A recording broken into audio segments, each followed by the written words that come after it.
way I could eat a dozen donuts and run a 5K. You got to squish them. You know what I mean? True. I mean, maybe if it's them. the Round Rock donuts. Have you had Round Rock donuts? I need to get over there. So Oh my goodness.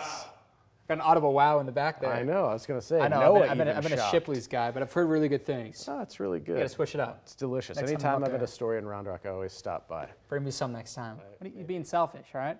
All right, hey, Almanac today, 90 degrees was the high, 85 is the normal high, sunset at 8:14. Certainly a hot and humid day for May standards, but we're cooling down past those showers that we had through Austin. Cooling out tonight to those 60s and 70s when you step outside for your Mother's Day. You should be fine for the morning, maybe a spot shower. Our rain chance is minimal until the late afternoon hours, but even so, most of the daytime hours, I'm not expecting some heavy rain. We'll go from mostly cloudy, brunch plans, 81 degrees. You'll feel the humidity, 92 by 4 o'clock. Highs in the mid-90s in the Austin area. Winds will be out of the east-southeast at about 5 to 10 miles per hour. So let's talk rain chance as you move into your Sunday. So 10% isolated for 2 p.m., 4 p.m. But watch what happens late evening into the early overnight hours, scattered to numerous rounds of rain. So right now, clouds in radar, some leftover outflow boundary downpours in Fayette County. South of Hayes County, moving towards San Antonio, weakening showers. So I'd say about 95% of us are dry. Through the overnight, we'll see some clouds building in for our eastern counties here 7 a.m. Fast forward to the afternoon hours, 5 o'clock.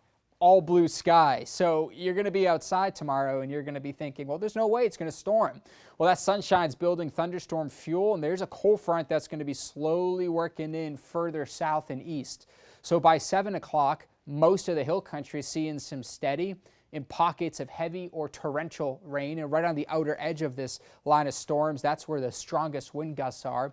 So fast forward to right around 9 o'clock through the I-35 corridor, and this is taking on most of the 15 counties we're watching, just to show you that rain chance is going to be rather high through the late evening hours tomorrow.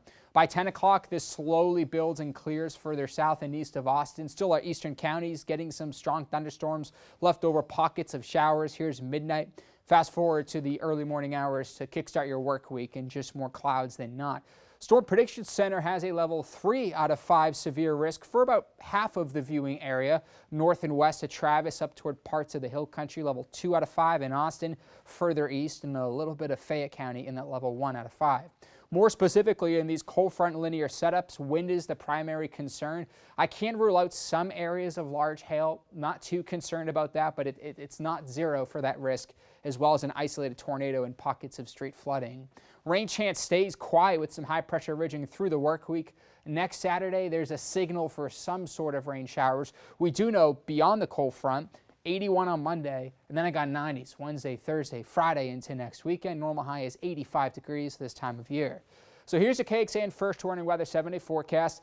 No need to move around brunch plans or afternoon plans, even dinner. But if you have a late dinner, doing something after dinner, I would try to push it a bit earlier with this severe risk, and we have more updates for you on KXAN.com/weather.